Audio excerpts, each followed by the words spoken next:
ما أصابكم من مصيبة فبما كسبت أيديكم ويعفو عن كثير.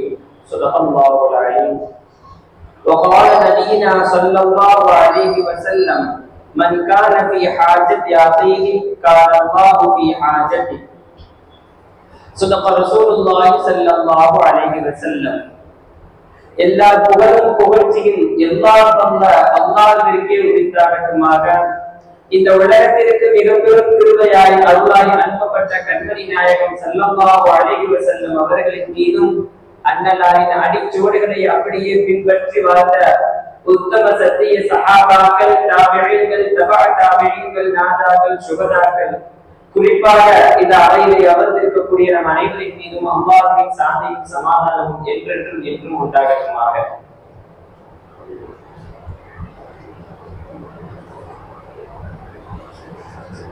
கணேசத்திற்குரிய அல்லாஹ்வின் நல்லடியார்களே, அனைவருக்கும் என் உள்ளம் நிறைந்த சலாமை கூறி இந்த உரையை துவங்குகிறேன். அஸ்ஸலாமு அலைக்கும் வரஹ்மத்துல்லாஹி வபரகாத்துஹு. இந்த முக்கியமான இந்த தருணம் என்ன, ஒரு சிறப்பிற்குரிய நேரத்துல நம்ம அமர்ந்திருக்கிறோம் இல்லையா? எந்த நேரத்துல கேட்கப்படக்கூடிய துஆ ஒப்புக்கொள்ளப்படுமோ அப்படிப்பட்ட ஒரு நேரம் இந்த நேரம், ஜும்மாவுடைய இந்த சிறப்பிற்குரிய தருணம். கொஞ்சம் கவனிச்சு பாருங்களேன்.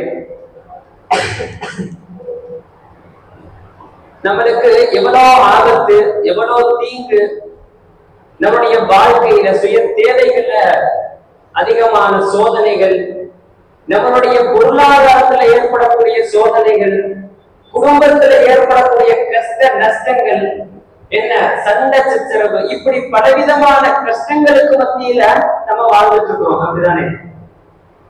ஒவ்வொருத்தவங்களுக்கும் நினைப்போம், என்னோட கஷ்டமான ஒரு சோதனைய நிகழ்ந்து கொண்டிருக்கிற இந்த வாழ்க்கையில என்னை விட யாரும் பெருசா இருக்காது, எனக்குதான் ரொம்ப பெரிய சோதனை இருக்குன்னு சொல்லி ஒவ்வொருத்தவரும் நினைச்சிட்டு இருக்கோம். ஒவ்வொருடைய உள்ளத்திலேயும் அவ்வளவு கஷ்டம் இருக்குது. உண்மைதான். அவர் நினைக்கக்கூடிய எண்ணம் சரிதான். ஆனா அவர் கொஞ்சம் இறங்கி பார்த்தான்னு சொன்னா அவரை விட பன்மடங்கு கஷ்டப்படக்கூடிய நபர்கள் ஏராளம் ஏராளம். உடல் உறுப்பு எல்லாம் நல்லா இருக்கு, நமக்கு தானம் தர்மம் செய்வதற்கு உண்டான வசதி வாய்ப்பாடு இருக்குது. அல்லாஹ் தஆலா நமக்கு கொடுத்த மிக பெரும் பாக்கியத்துல நம்மளுடைய உறுப்புகள் ஆரோக்கியமாக, நம்முடைய சிந்தனைகள் செயல்படக்கூடியதாக வைத்திருக்கிறான். இதுவே மிகப்பெரிய ஒரு ஆபியத்தாக நம்ம கருதணும், ஒரு மிகப்பெரும் பொக்கிஷமாக நம்ம எடுத்துக்கொள்ளலாம். எத்தனையோ மனிதர்கள் ஊனமுற்றவர்களாக, சரியான முறையில பார்க்க முடியாதவர்களாக, சிந்திக்க முடியாதவர்களாக, கேட்க முடியாதவர்களாக பல நபர்கள் பலவிதமான கஷ்டங்களை அனுபவித்துக் கொண்டிருக்கிறார்கள் ஒவ்வொரு நாளும். இன்னும் சிலர் தன்னுடைய தாயை காணாமல், தன்னுடைய பிள்ளையை காண முடியாமல் எத்தனையோ நபர்கள் வாழ்ந்து கொண்டிருக்கிறார்கள். அப்ப சகோதரர்களே, நம்ம விளங்கக்கூடிய விஷயம், எல்லாருக்கும் இந்த விதமான கஷ்டங்கள் கவலைகள் இருக்குது. ஆனா பெருமானாருடைய இந்த ஒரு துஆவை கவனிங்க. ஒரு நபர் பள்ளிக்குள்ள நுழைஞ்சா என்ன துஆ ஓதுவார்? அல்லாஹும்ம இஃப்தஹ் லி அப்வாப ரஹ்மதிக. அல்லாஹும்ம, யா அல்லாஹ்வே, இஃப்தஹ் லி, எனக்கு திறந்து விடு அப்படின்னு கேட்கிறோம். எத? அப்வாப ரஹ்மதிக, உன்னுடைய ரஹ்மத்தினுடைய வாசல்களை எனக்கு திறந்து காட்டு. ஒவ்வொருத்தரும் பள்ளிக்குள் நுழையும் போது ஓடக்கூடிய துஆ. சகோதரர்களே, கொஞ்சம் பெரியவர்களை சிந்திச்சு பாருங்க.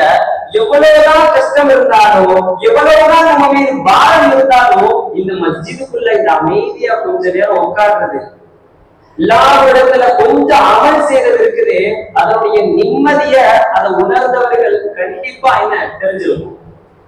ஒரு விதமான ராகத். துஆவுல கூட என்ன இருக்குது? ரஹ்மத்தை எனக்கு திறந்து விடு அப்படின்னு தான் இருக்குது. எவ்வளவு விதமான கஷ்டங்கள் நஷ்டங்கள் இருந்தாலும் இந்த அமர்வு அல்லாஹ்வினுடைய ரஹ்மத்தாக இருக்குது. இதை வாழ்நாள் முழுவதும் அல்லாஹ் தஆலா நம் அனைவருக்கும் தந்தருள்கிறார். இது நம்மளுடைய வாழ்க்கை. இப்ப கொஞ்சம் இதே நிலைமையில நம்ம எவ்வளவு ஒரு அழகா இருப்போம். ஆனா பக்கத்து மாநிலம் இந்த கேரளா. கேரளா அப்படின்னு சொன்னாலே எல்லாருக்கும் தெரிஞ்ச விஷயம் தான். அங்கக்கூடிய நடக்கக்கூடிய நிகழ்வுகள், நிலச்சரிவுகள் எல்லாருக்கும் தெரியும். இந்த ஓரிரு நாட்களாக ஆனா கேரளாவினுடைய முழு அம்சமும் யாரு?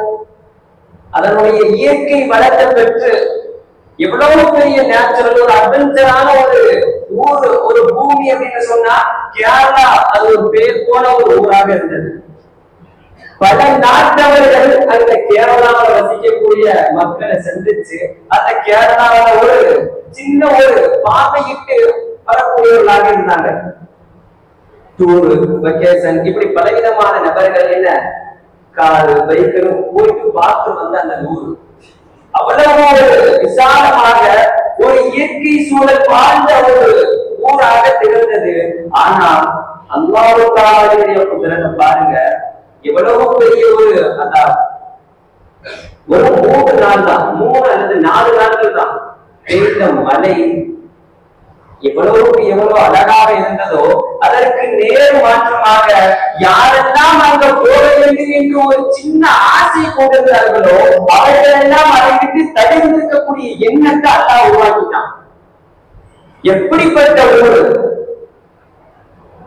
காடுகளும் மலைகளும் இந்த டீ எஸ்டேட் இப்படி பலவிதமான சிறப்புகளை அதற்கு தந்திருக்கிறான் அல்லாஹ் தஆலா.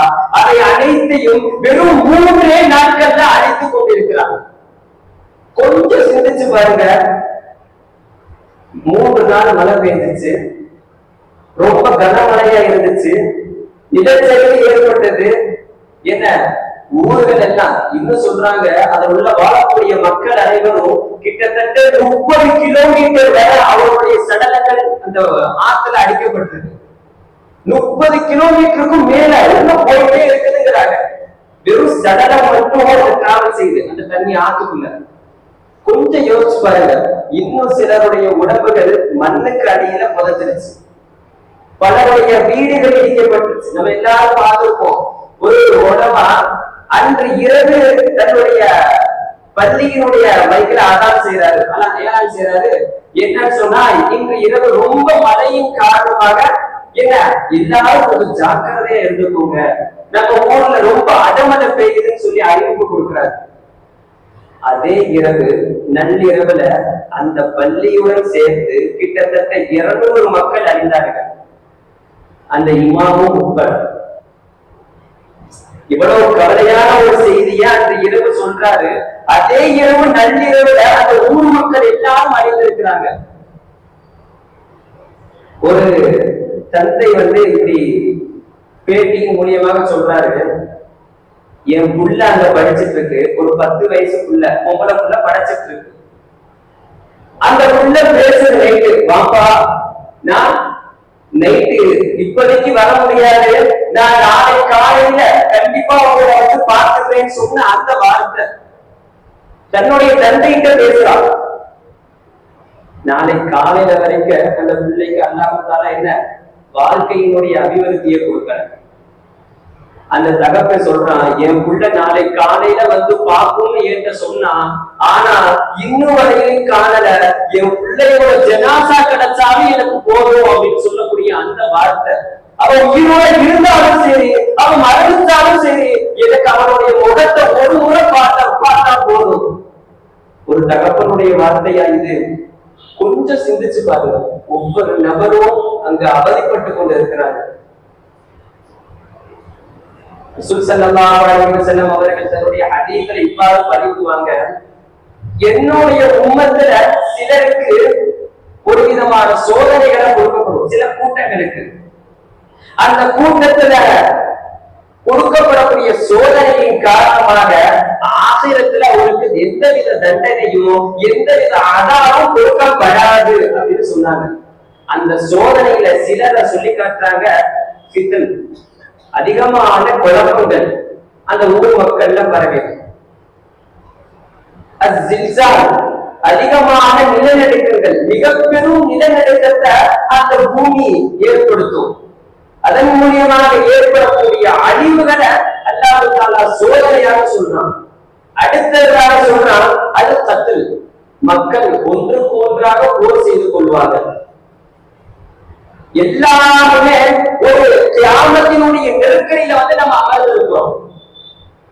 ஒரு நாட்டவர்கள் என்ன மற்ற ஒரு நாட்டை போர் செய்யறதோ, ஒரு நிலச்சரிவு ஏற்படுறதோ, என்ன பல கொலைகள், பல கொள்ளைகள், இப்படி பலவிதமான இக்கட்டான சூழ்நிலைகளை நம்ம அமர்ந்திருக்கிறோம். ரசூல் ஸல்லல்லாஹு அலைஹி வஸல்லம் அவர்கள் சொன்ன செய்தியும் இதுதான்.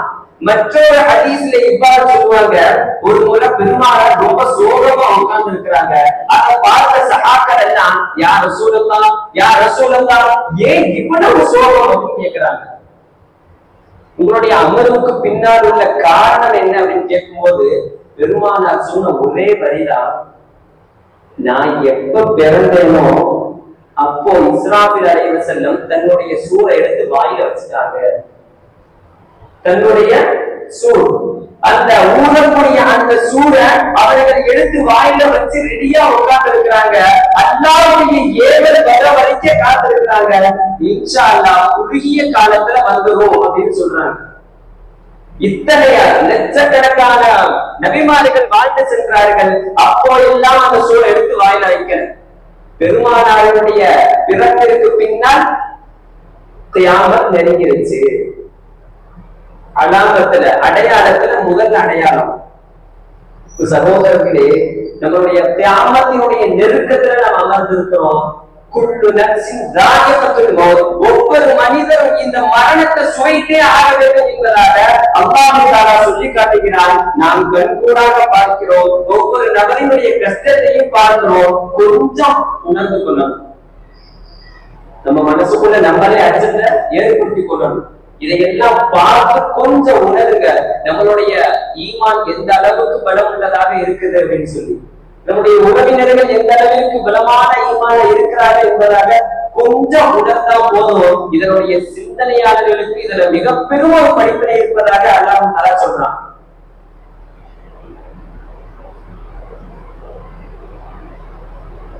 ஆய்வு, இந்த கேரளாவை பத்தி ஒரு ஆய்வு சொல்லப்படுது. இவ்வளவு காரியம் நடக்குது அல்லவா, இதனுடைய நோக்கம் எதனை இருந்து தொடங்குது அப்படின்னு கேட்டா அவர்கள் ஏற்படுத்திய அந்த சோதனை தான்.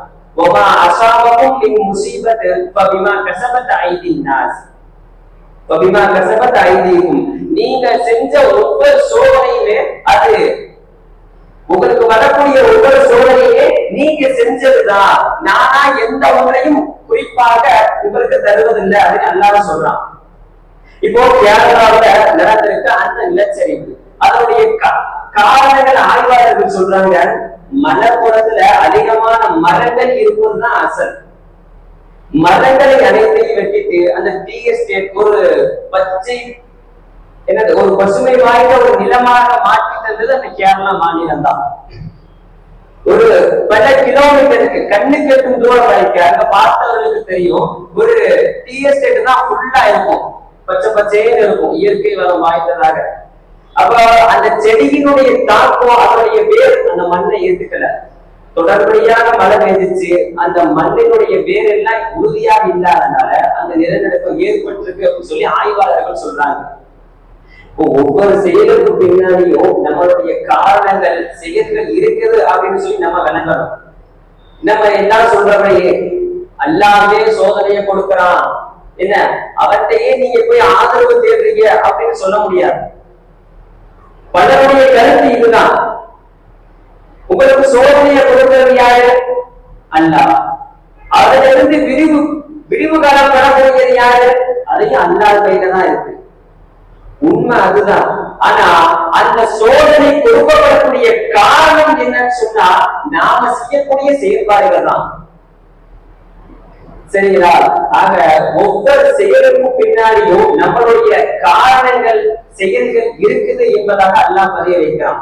அடுத்தபட்சமாக என்னன்னு சொன்னா, அத்தகைய மக்களுக்கு நாம என்ன செய்யணும், அவங்க வேதனைப்படுறாங்க, எல்லாம் சரிதான், அதை பார்த்து உணர்ந்து கொள்ளலாம், எல்லாம் ஓகேதான். அவர்களுக்காக இந்த தரப்புல உள்ள மக்கள் என்னெல்லாம் செய்யணும் அப்படிங்கிறத யோசிக்கணும்.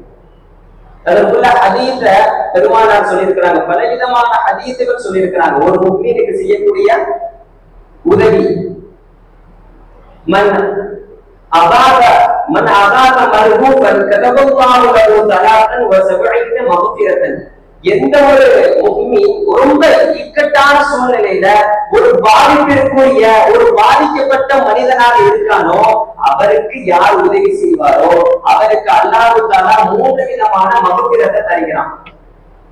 நம்ம ஒரு நபருக்கு சோதனையில் இருக்கக்கூடிய நபருக்கு உதவி செஞ்சோம்னு சொன்னா நமக்கு அல்லாஹ் தஆலா 3 மக்ஃபிரத்தை தர்றான்.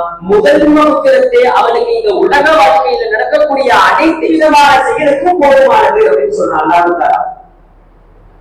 ஒரு மக்ஃபிரத் போதும், நீங்க வாழக்கூடிய வாழ்க்கை முழுவதும் அனைத்து பாவங்களும் மன்னிக்கப்பட்டு விடும் என்பதாக அந்த ஒரு மக்ஃபிரத்துல இருக்குதுன்னு சொல்றான்.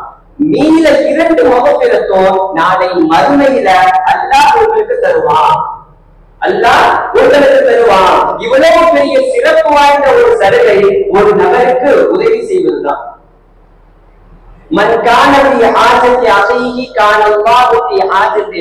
எந்த ஒரு முஃமின் தன்னுடைய சகோதரனுக்கு தன் பிறந்த உடன் பிறந்த சகோதரருக்கும் உடன் பிறவா சகோதரருக்கும் உதவி செய்கிறானோ அவனுடைய காரியத்துல இறங்கி செல்கிறானோ அந்த நபரினுடைய செயல்களை அல்லாஹ் பூர்த்தி செய்கிறான். பெருமானாருடைய ஹதீஸ் பலவிதமான கண்ணோட்டத்துல இருக்கு. ஒரு முஃமினுக்கும் சக மக்களுக்கும் தன உறவினர்களுக்கும் இப்படி பலவிதமான செயல்களை உதவிகளை செய்ய சொல்லி அல்லாஹ் ஏவுறான். குர்ஆன் மூலமாகவும் ஹதீஸ் மூலமாகவும். ஆக சகோதரர்களே, நம்மளுடைய தேவைகளை நாம் பிற்படுத்தி மற்றவருடைய தேவை, யார் ஆபத்தாக இருக்கிறார்களோ யார் ரொம்ப அவதியில ஏற்பட்டிருக்கிறார்களோ உங்களால முடிஞ்ச தொகைகளை கொடுத்து உதவுங்க. முடியலையா சின்ன துவா, உங்களுடைய ஒவ்வொரு நேர துவாவையும் கண்டிப்பா சேர்த்துக்கோங்க. உஸ்மான் ரலியல்லாஹு தஆலா அவர்கள் அவருடைய ஆசையை பாருங்க, நபி ஸல்லல்லாஹு அலைஹி வஸல்லம் ஒரு கிணறை காமிச்சாங்க. அந்த கிணறை காமிச்சு இந்த கிணத்தை யாராச்சும் வாங்கி கொடுங்க இந்த மக்காவாசிக்கு, இந்த கிணத்தினுடைய தண்ணி ரொம்ப அருமையா இருக்கு, இத செல்வத்துக்கு அதிகமான காசுக்கு விற்கிறாங்க, உங்கள்கிட்ட யாராச்சும் ஒருவர் வாங்கி கொடுங்க அப்படின்னு சொல்லும் போது உஸ்மான் ரலியல்லாஹு தஆலா வேகமா அந்த யூதன்ட்ட சென்று உங்க கிணற நான் வாங்கிக்கிறேன், எனக்கு காசு கொடு, காசுக்கு அதை கொடுத்துருக்கு கேட்கிறேன். அந்த யூதன் தரல. இன்னும் அதிகப்படியான வேலை பேசி இன்னும் கேட்கிறாரு. அப்ப அவர் இறங்கி வராது. ஒரு நாள் நான் தரேன், இன்னொரு நாள் நீ கூட வச்சுக்க, உன்னுடைய பொறுப்புல வச்சுக்க அப்படின்னு சொல்றாங்க. அப்போ அவங்க செஞ்ச செயல், ஒரு நாள் அந்த யூதன் அந்த கிணற பயன்படுத்தினான், விலைக்கு தண்ணீரை விற்கிறான், கடுமையான விலையா இருக்கு. அடுத்த நாள் உஸ்மான் ரலியல்லாஹு தஆலா அவர்களுடைய முறை, அவங்க முழுமையான முறையில எல்லாத்துக்கும் இலவசமாக தண்ணீர் கொடுக்குறாங்க. அடுத்த நாள் இந்த நபர் யூதர் கொடுக்க விலைக்கு, அதுக்கடுத்த நாள் உஸ்மான் ரலியல்லாஹு தஆலா இலவசமா கொடுக்குறாங்க. இப்போ இதை கவனிச்ச மக்கள் அனைவரும் ஒரு நாள் விட்டு விட்டு தண்ணி வாங்க ஆரம்பிச்சிட்டாங்க. இப்ப யாருக்கு? அந்த யூதனுக்கு எந்த ஒரு லாபமும் கிடைக்கல. அப்போ யூதனே சொல்லிட்டான், இந்த கிணறு நீனே வச்சுக்க, எனக்கு உண்டான முடிய தொகையை கொடுத்துரு அப்படின்னு சொல்லும் போது அப்போ அந்த முழு கிணறையும் வாங்கி நபி ஸல்லல்லாஹு அலைஹி வஸல்லம் அவர்களுக்கு சொல்லி வக்ஃப் செய்றாங்க. இந்த கிணற இந்த ஊர் மக்களுக்கு நான் தந்தேன். எவ்வளவு ஆர்வம் பாருங்க. ஒரு மனிதனுக்கு உதவி செஞ்சுட்டோம்னு சொன்னா நிச்சயமாக அல்லாஹ் தஆலா உங்களுக்கு உதவி செய்வான் அப்படிங்கிற ஒரு எண்ணம் தான் அவனுக்கு இருந்தது. ஆக சகோதரர்களே, அதிகமான கஷ்டத்துல இருக்கும்போது நஷ்டத்துல இருக்கும்போது பெருமானார் சொல்லி தந்த ஹதீஸ் என்னன்னு சொன்னா ஹஸ்புனல்லாஹு வ நிஅமல் வக்கீல். அதிகமான வாசகத்துல வரக்கூடிய செயல். இப்ராஹிம் அலைஹிஸ்ஸலாம் முதலாக பயன்படுத்தியவர், அவருடைய வார்த்தையில கடைசியாக இருந்தது. நெருப்பு குண்டத்துல தூக்கி எறியப்பட்ட போது சொன்ன வார்த்தை ஹஸ்புனல்லாஹ், எனக்கு அல்லாஹ் போதும், எனக்கு அல்லாஹ் போதுமானவன், அவனே எல்லா விதத்திற்கும் நன்றி செலுத்தக்கூடியவனாக, என்னது அவனே தகுந்தவனாக இருக்கிறான் சொல்லி இப்ராஹிம் அலைஹிஸ்ஸலாம் சொன்னாங்க. பத்ர் போர்ல நம்ம ஜெயிச்சோம். அதுக்கு பின்னதாக நடந்த உஹது போர். இந்த உஹது போர்ல முஸ்லிம்களுக்கு முதல்ல வெற்றியும் அதற்கு பின்னதாக தோல்வியும் கிடைச்சிச்சு. இது எல்லாருக்கும் தெரிஞ்சதுதான். அதே பத்ர் உஹது போர்ல முடிஞ்சதுக்கு அப்புறம் அபூ சுஃபியான், எல்லா முஸ்லிமும் பலகீனமாக நின்றுட்டு இருந்தாங்க. அபூ சுஃபியான் வந்து கத்துறான், இந்த முஹம்மது இருக்காரா, உயிரோட தான் இருக்காரா இல்ல போயிட்டாரா, சவுண்ட் கொடுத்த எல்லாரும் எங்க இருக்காங்க, சவுண்ட் கொடுத்த எல்லாரும் எங்க இருக்கிறாங்க? உமர் ரலியல்லாஹு தஆலா அவரே பொங்குறாங்க. இவனுக்கு ஏதாச்சும் பதில் கொடுக்கணுமே அப்படின்னு சொல்லி புலம்புறாங்க. ஆனா அப்பவே என்ன செஞ்சான்? அல்லாஹ் தஆலா அவங்களுக்கு ஒரு விதமான தைரியத்தை கொடுத்தான். அடுத்து அபூ சுஃபியான் கேட்டான், நாங்க பத்ர்ல 70 நபரை இழந்தோம், அதே உலகத்துல உங்கள்கிட்ட இருந்து 70 நபருடைய உயிரை நாங்க வாங்கியிருக்கிறோம் அப்படின்னு சொல்லி சவால் கட்டிட்டு மீண்டும் பத்ரை உருவாக்குங்க, அதே பத்ர்ல அதே இடத்துல வாங்க சண்டை செய்வோம் அப்படின்னு சொல்லி கூப்பிடுறாங்க. இரண்டாவது பத்ரே சூரா அப்படின்னு இதுக்கு போடப்படும். இந்த போரை கூப்பிட்டு எல்லாரும் முஸ்லிம்கள் எல்லாம் பலகீனமா இருக்கிறத பார்த்து ஏளனமா சிரிச்சுட்டு இந்த ஒப்பந்தம் செய்யறான். நபி ஸல்லல்லாஹு அலைஹி வஸல்லம் ஆமோதிச்சிட்டாங்க. அப்போ பத்ருடைய அந்த நாள் வந்துச்சு. யூதர்கள் யாருமே வரல, எல்லாம் வியாபாரம் இருக்குது. இந்த நேரத்துல வந்து நீ போருக்கு இருந்து கூப்பிடுறேன்னு சொல்லி அபூ சுஃபியானை துரத்திட்டாங்க. அப்ப அபூ சுஃபியான் ஒரு சின்ன ஒரு குழுவை விலைக்கு வாங்கி, இந்த மாதிரி நான் சொல்ற செய்யல சொல்லன்னா அந்த முஸ்லிம்கிட்ட மட்டும் போய் பரப்பிடு, ஒரு வதந்தியை மட்டும் கிளப்பு அப்படின்னு சொல்லி சொல்றான். இப்போ அல்லாஹ் தஆலா இந்த வசனத்தை சொல்றான், இன்னன்னாஸ கத் ஜமஉ லகும் ஃபக்ஷௌஹும் ஃபஸாதஹும் ஈமானா. அந்த நபர் வந்து சொல்றாரு, அந்த மக்கள் எல்லாம் ரொம்ப கடுமையான ஒரு கூட்டமாக திரண்டு நிற்கிறாங்க. ஃபக்ஷௌஹும், அந்த கூட்டத்தை பார்த்து நீங்க பயந்து போங்க யா ரசூலுல்லாஹ். அந்த நபர் தூதுவர் வந்து சொல்றாரு, ரொம்ப பெரிய பட்டாளமாக நிற்கிறாங்க, அந்த பட்டாளத்தை நீங்க பயந்து போங்க அப்படின்னு சொன்ன அந்த வார்த்தை ஃபஸாதஹும் ஈமானா. அல்லாஹ் தஆலாவுடைய ஈமான பலப்படுத்தி சொல்லக்கூடிய அந்த வார்த்தை எங்களுக்கு எவ்வளவு பெரிய கஷ்டம் வந்தாலும் சிரமம் வந்தாலும் சொல்லக்கூடிய வார்த்தை ஹஸ்புனல்லாஹ், எங்களுக்கு அல்லாஹ்வே போதுமானவன். எந்த கஷ்டம் வந்தாலும் சரி நாங்க இந்த பத்ர்ல இறங்கி அவர்களை நாங்க பாத்துக்கிறோம். பத்ர் கூட்டம் போனுச்சு, யாருமே இல்ல, பொட்டல் ரொம்ப பொட்டலாவே இருந்துச்சு, ஒரு நபர் இல்ல. அதே பத்ர்ல இறங்கி வியாபாரம் செஞ்சாங்க. கொண்டு போன பொருள் எல்லாம் எவ்வளவுக்கு எவ்வளவு கொண்டு போனாலும் 10 மடங்கு தொகைகளை பெற்று ஊருக்கு வந்தாங்க. குர்ஆன்ல அடுக்கடுக்க அல்லாஹ் தஆலா சொல்லுவான், ஒரு சகோதரர்களே ஒரு நபருக்கு அதிகமாக உதவி செய்யுங்க. இன்னும் இந்த ஊடகங்கள்ல பலவிதமான முறையில இப்ப உதவித்தொகை செலுத்துவதற்கு வாய்ப்புகள் அதிகமா இருக்குது. பாதிக்கப்பட்ட மக்கள் முஸ்லிம்கள் நிறைய நபர்கள் இருக்கிறாங்க, முஸ்லிம் அல்லாதவர்கள். இந்த நேரத்துல எந்த ஒரு வேறுபாடும் பார்க்காம உதவி செய்யுங்க.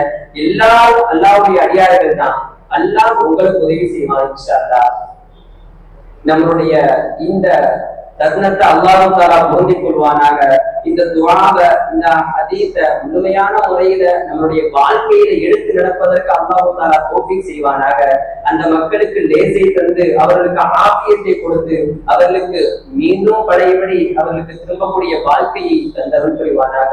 ஆமீன். வ ஆகிரு தஅவானா அல்ஹம்துலில்லாஹி ரப்பில் ஆலமீன். அஸ்ஸலாமு அலைக்கும் வரஹ்மத்துல்லாஹி வபரகாத்துஹு.